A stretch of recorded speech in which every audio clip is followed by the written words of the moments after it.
Well. Hello, everyone. After that nice introduction, of course, here I am. Of course, I am your host, Verona Willis-Brown. And today we having a special, did I say special? Special episode. Because on every Thursday, it's a special, but today is extra special. Because we have two beautiful, when I say beautiful, just look at me. Because we haven't just that's coming up.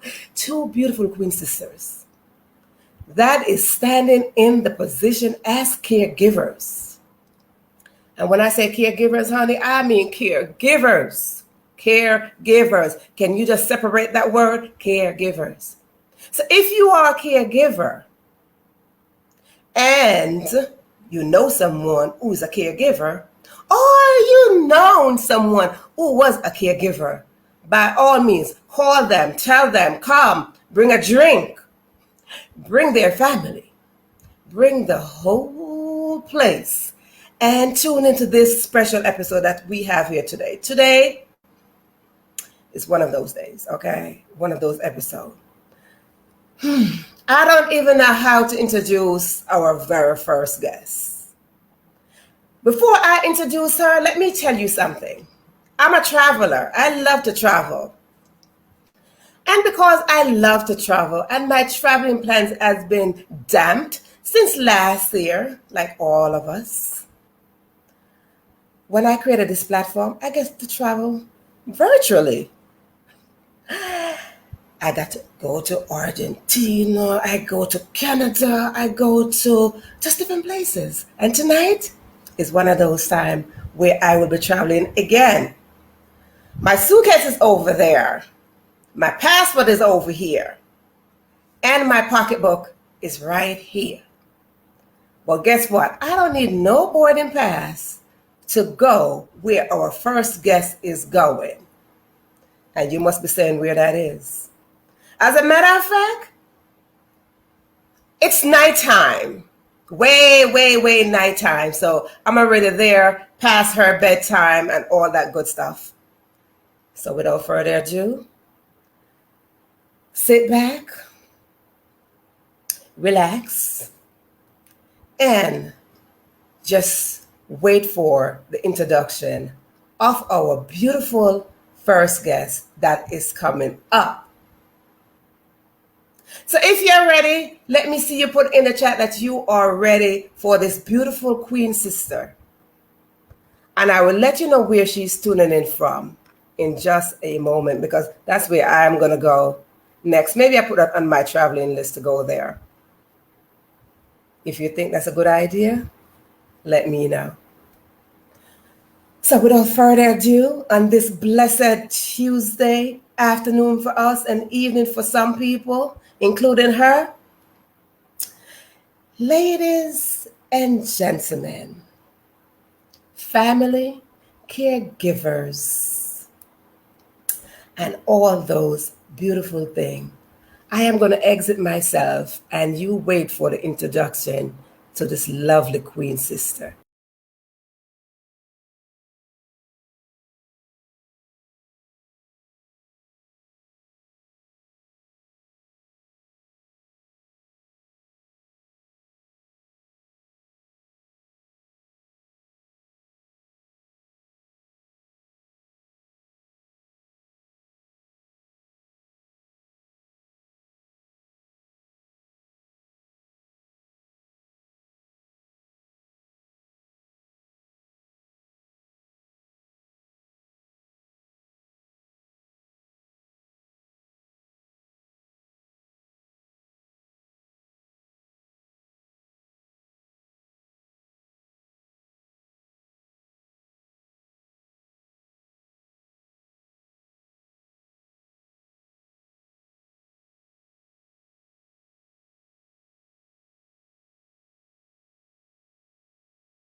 Hello, everyone.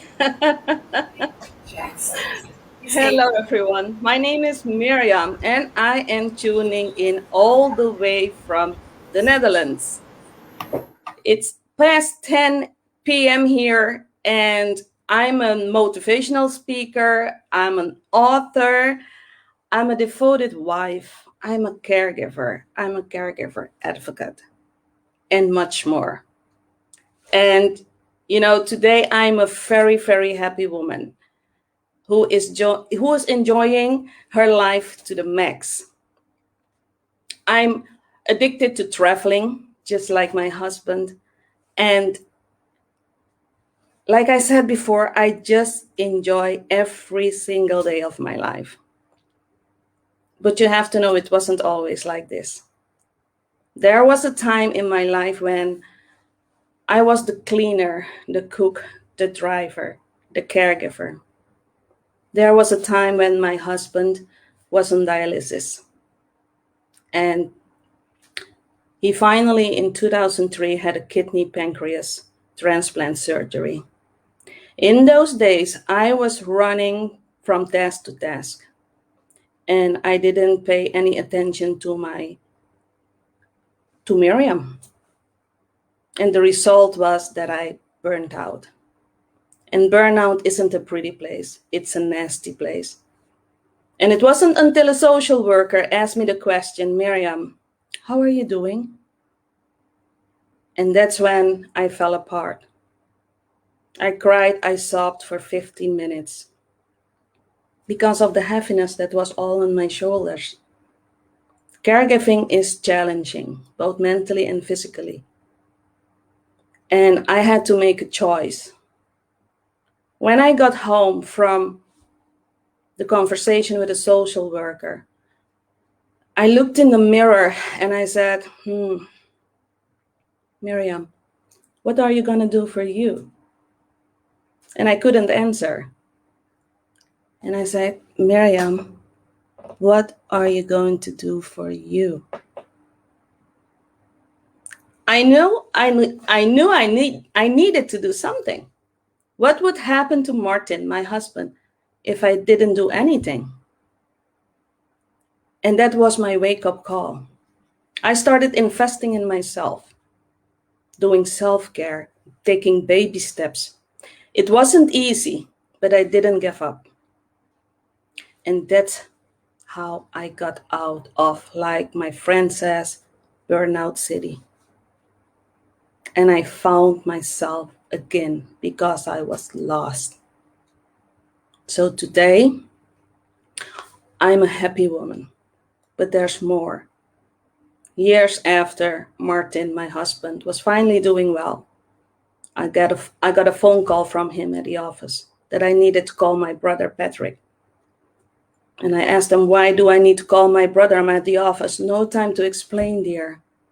I called my brother, and when I heard him talking, I hung up immediately and called the paramedics and told them that my brother was talking very strange. He had a stroke while I was talking with him on the phone. And I'm not gonna lie, it's more than 8 years ago, but I'll never ever forget that phone call. And another era of caregiving started again. So I've been a caregiver for more than 20 years now. It is challenging, like I said before, both mentally and physically.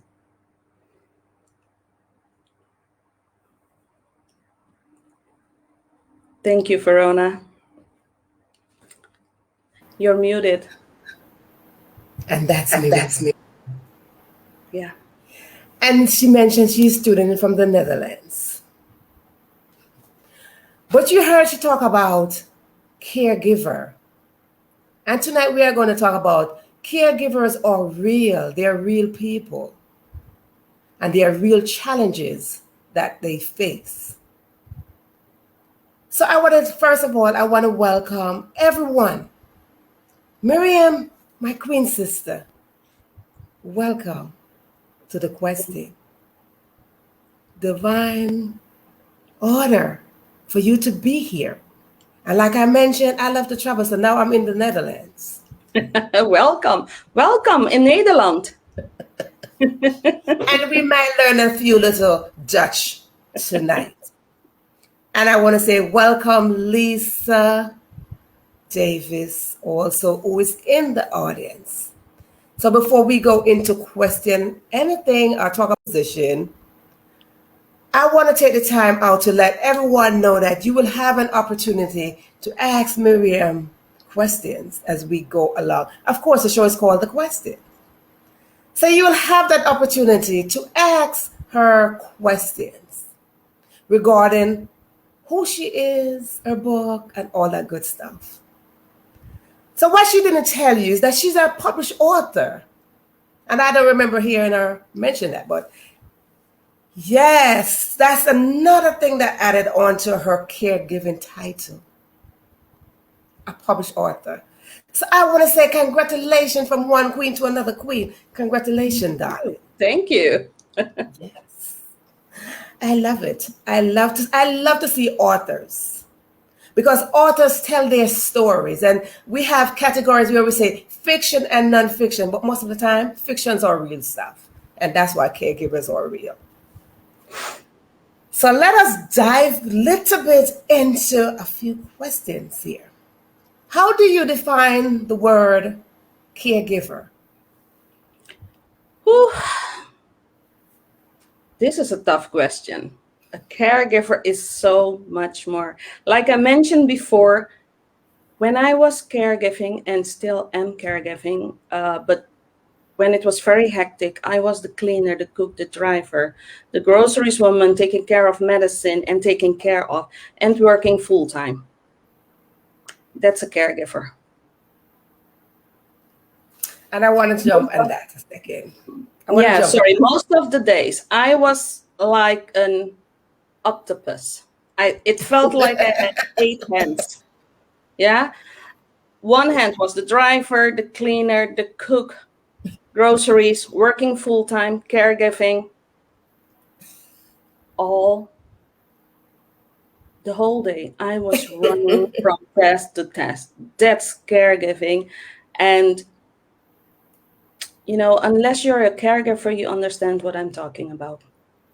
And I think that Lisa and all the others in the audience will agree that's caregiving. And, I want to touch a little bit on that. Yeah. Because I want to ask those who are tuning in to the question, what is a caregiver? And if you are a caregiver, and I'm going to give just a quick second for those who are tuning in to answer the question, are you a caregiver? And I'm only going to give 1 second for that. Are you a caregiver? That is a question. Because you heard Meriam says all of those things. Everything that she just listed describing what is a caregiver. So I'm going to ask you, the audience, are you a caregiver? So you got a quick second to answer that. So you can put your answer in the comment section and let me know. Because, you see, a caregiver is anyone who cares. Anyone who shows compassion. So when I ask that question, everyone's supposed to be raising their hands. Everyone that's tuning in is supposed to say, I'm a caregiver. Everyone's supposed to say, I care. Because when you flip that word around, it's saying that you care. You give care. Even if you care about your dog, you're a caregiver. Because you are giving that you're sharing that compassion. You're sharing that from your inside. You're sharing you with somebody else or something else. That's how you're giving care. So you see, Meriam just described caregiver in so many pieces. But we all are caregivers. So that's why this Queen Sister celebrate you, my dear. It's why I celebrate you. Lisa said, I've been on this journey for over 20 Wow. years. Yeah. Over 20 years. Miriam Edwards is on in the audience. And she said, yes, I'm a caregiver to my spouse. So this right here, Ashley said, giver of all things. Absolutely. Absolutely. Care. Giver. 2 words. And when we join them together, it becomes one universe all by itself. It's one universe all by itself. You mentioned if you were the cook, the cleaner, the driver, the pharmacist, Everything. everything. So caregiver in your circle is everything you cared about. Everything. You cared about how he was going to eat, how he's going to sleep, how is he going to feel. Yeah. All of that. And I celebrate you. I celebrate your strength. I celebrate your beauty. I celebrate you as a queen sister. I celebrate you. And that's what we do here. We celebrate each other. And we stand in support of each other. We raise you up and let you know that at no place and time you are alone. No place and time that you should feel that you are not enough. Mm-hmm. Even when you have all those titles. Because even when we have the titles, somewhere we still feel like we are not enough. Yeah. We're still taking on different titles. And that's what we do. And as women, we're born with this thing that we are this instant caregiver of everyone. Exactly. Everyone. Even when they didn't ask. Mm-hmm. We volunteer ourselves. Me, I will take care of you. We volunteer ourselves. Because that is our nature as queens and as women. We were born with that nature to care, to nurture, to have that. Men, we're not putting you to the side, but we are just saying that's what our nature is. Mm-hmm. Yes. So I celebrate you on that. And I want to say congratulations on your book, because we're going to get into the book in just a few. We're going to get into the book in just a few. Miriam Edwards said that she celebrates Oh, you. thank you, Miriam. And Lisa is in the audience. You are the nurse amongst other titles. That's so true. So you cared for a lot of people and for your brother and your husband, and we're going to get into that as we go along. Let's just say you drop all of that titles that you just named. Who is Miriam? Who is Miriam if I drop all of that? All those titles. Ooh. Because what happened is, Miriam, we as women, we take on so many titles of the wife, the girlfriend, the friend, all of this. And we have all these titles. And then the question asks, who are you? And your answer would be, I'm the wife of, I'm the girlfriend of, I'm the sister of. But who is Miriam? Who is Miriam? Can I read something? Because Yes. I have written a poem and it's in my book. Oh. I am. Yes, I let's love get it. Let's read it. I love this. Okay. Yes, that question came just right on time. Okay, here it goes. I am from a mother who used a calabash and fresh herbs when her child had a fever. I am from chewing gum, so my mom could fill the holes in the roof with it to prevent me from getting wet when it rained. I am from parents who told me, Miriam, you are enough. I am from a place where the synagogue and the mosque are neighbors who share traditional food on national holidays. I am from a place where Christmas, Eid al-Fitr, Diwali are national holidays. I am from eating roti, bami, fried yuca with fish, rice with black beans. I am from those young boys standing on the corner of the street, watching those beautiful ladies walking by, and finally saying, "Psst." That is immediately followed by rolling eyes and the sound of kissing teeth. I am from swinging the hips from left to right on cacico music. I am also from a place of wooden shoes, windmills, canals, bicycles, the creamy Edam and salty Gouda cheese, beautiful tulips, Van Gogh and Rembrandt, and wearing an orange outfit on King's Day. That's Miriam. Let's give a cheer. And Miriam, you just read that, and I felt like I was somewhere, wherever you're from. I felt that's where I am right now. So I could hear the guys, psst, and I could see me rolling my eyes. So I felt like I was just somewhere, wherever that is, I am there right now. So if you see me just like drifting away, just come and get me. You know, I live in the Netherlands, but I was born in Suriname, South America. Oh. So that's all in there in the poem.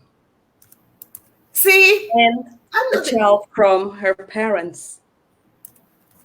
And now I want to go. I'm telling you, I am adding this on my traveling list. Because I do have a traveling list. And I'm adding that right on my traveling list. Because where you just described, that simply means I need to be there. Mm. You're more than welcome. I could swing my hips side to side. On Cacico music. And to classical music. Yes. You know, listen, Lisa, Miriam, everybody, we're packing up our bag and we go into the Netherlands. We're going to the Netherlands and we are going to swing our hips and we are going to hear all those pss, pss, outside of wherever that and we're not going to roll our eyes. We're just going to like, okay, that's us. That's what we're going to do. Okay, we're just going to sit there like, well, that's us. We are queens. So now, guess what? You're going to have to change your language when you're calling to us. You're not going to do all that pss, pss, no more. Queens arrive. You come and approach us royally.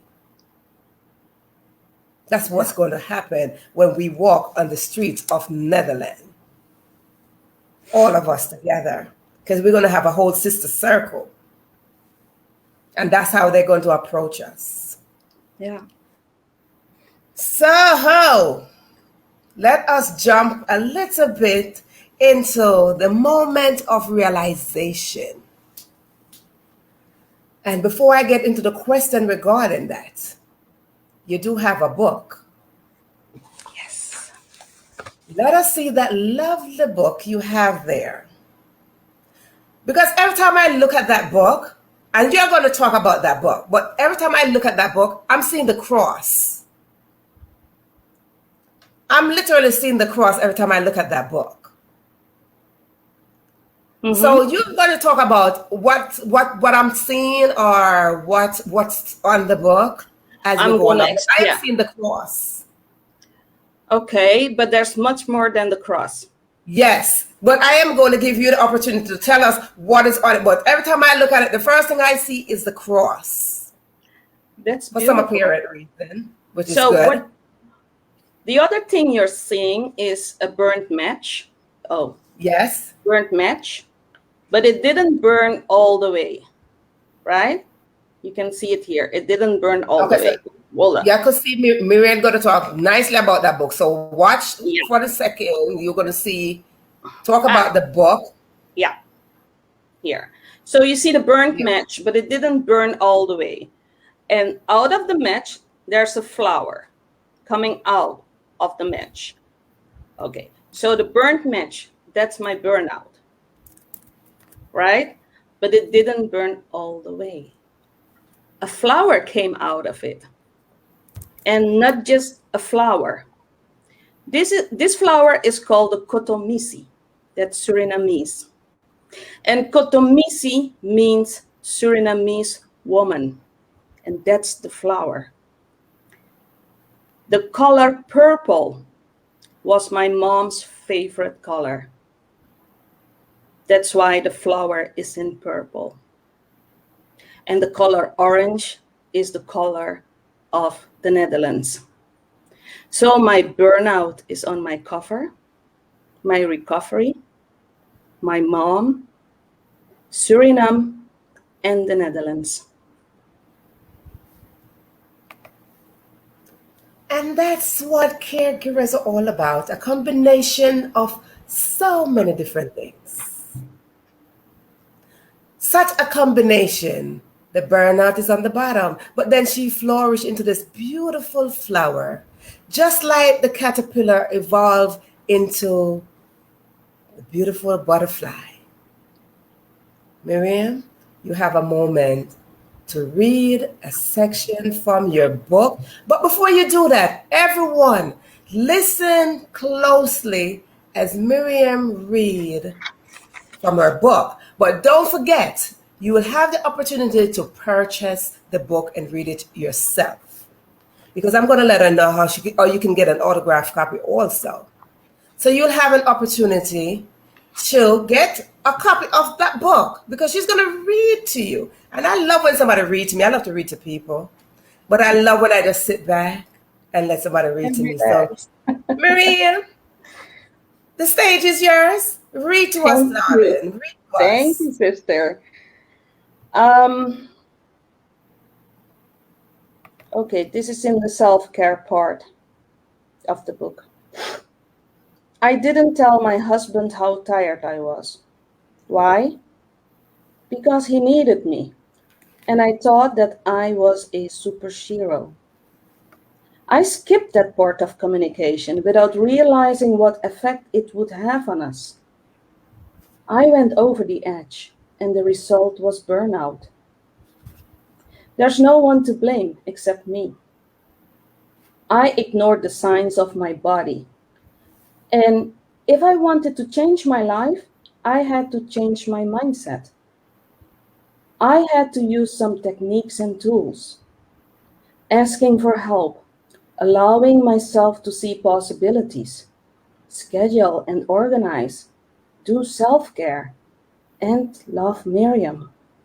Wow, I had to learn so much. That voice in my head kept talking to me. You got this. You can't quit now. That you know that there's light at the end of the tunnel. You've come so far. I've got your back. You can do this. I started using the above techniques and tools slowly. I took baby steps. Overcoming the fear of asking for help and not playing small anymore. It wasn't easy. But if I wanted to transform my life, I had to. What did I have to lose? Nothing.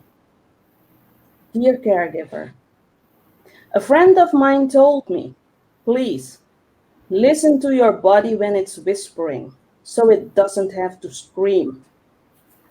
Are you willing to listen to your body?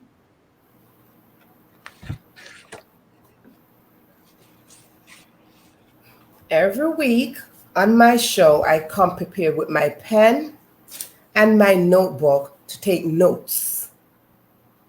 Because I love juicy contents. And I'm a writer.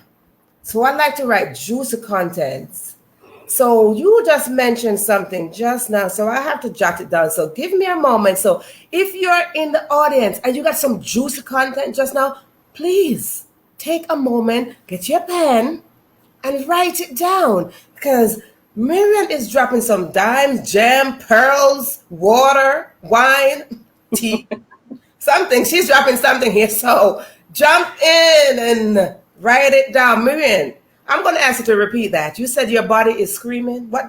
Can you say that again? Because I'll I'm repeat writing. the question. Dear caregiver, a friend of mine told me, please listen to your body when it's whispering, so it doesn't have to scream. Are you willing to listen to your body? Audience, that's the question. Are you willing to listen to your body so it don't have to scream to you? You mentioned in your book that you cared for your brother and your husband. Yeah.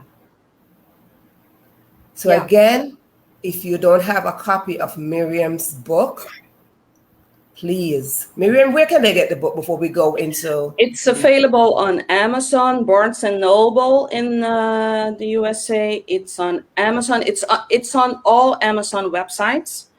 And in the Netherlands, also bol.com. And it's everywhere. And you can purchase it also on my website, meriamboldewijn.com. And if you want a signed copy, please send me a message, and I will be shipping, I think, between June 23rd and June 27th in the USA, and here in the Netherlands, I can keep shipping if you're in Europe. So you heard it. And then you will receive a signed copy. So you heard that again. She said, it is everywhere. Put the book up again, Miriam, so they could see the book again. Yes, it's called Caregiver 2.0. It is everywhere online. Get your copy today, online and Amazon. But if you want an autographed copy, which you should, I'm just saying, which you should get an autographed copy of this book. It is on our website. Say your website one more time, Miriam, please. My website is meriamboldewijn.com, and please send me an email, support@meriamboldewijn.com, if you want a signed copy. Because if you purchase it on Amazon, you won't receive a signed copy. You have to send me an email or a DM via Facebook. There we go. So that lovely book, you mentioned in your book about your brother and your husband, that you gave them care, because I'm reversing the word. You gave them care. Yeah. Because I like. They still need care. They still need care. But it's not like before, not like years before, but they do need some care. They still need care. They still need care. But you gave them the care when the moment over there to get to this book. Yes. So, ladies and gentlemen, when you give care to someone, it seems like you will always give care to them when it comes to, in Miriam's case, her brother and her husband. Because even though, see, that's 2.0, but it's like it's 2 point plus, because she's still giving care. Yeah. So I want to do something really, really special here. I want to celebrate you for one. And I want to celebrate the strength that you gave to your brother. In your book, you talk about your brother. I want you to give us just a little bit of insight on that, because I'm about to do something here. So I want you to give me just a little bit insight, just a little bit, not a lot, of the moment where your brother is included in this caregiving section. Just from the book, you mean? Yes.